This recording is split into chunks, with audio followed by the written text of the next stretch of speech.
In today's video, I am going to teach you how to open AI or EPS file inside Figma without Adobe Illustrator. If you've got vector artwork saved as an AI or EPS file and you want to bring it into Figma, you have two straightforward options. I'll start with the in Figma method.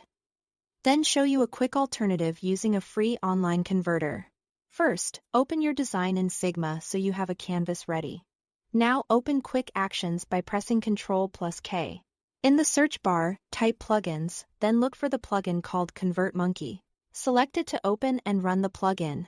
When the plugin window appears, browse to your AI or EPS files and select the ones you want to bring in. Once you've chosen the files, click Import Vector Files.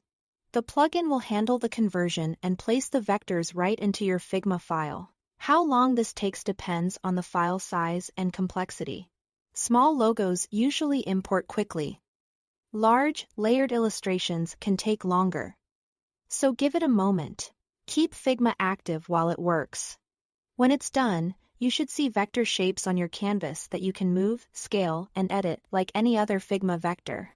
Colors and gradients typically come through well, but extremely complex effects might be simplified.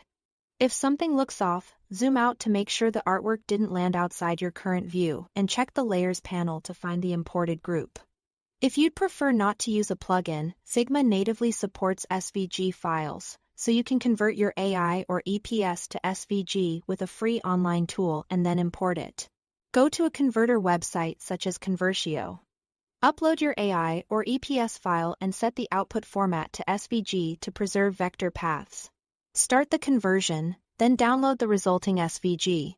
Finally, drag that SVG file directly onto your Figma canvas. You should see crisp, scalable vectors you can edit right away. As with any conversion, very complex artwork can take a bit longer to process. And text may come in as outlines if the original fonts aren't available. After importing, zoom and pan around your canvas to locate the artwork if it doesn't appear immediately in view. That's it. Thanks for watching.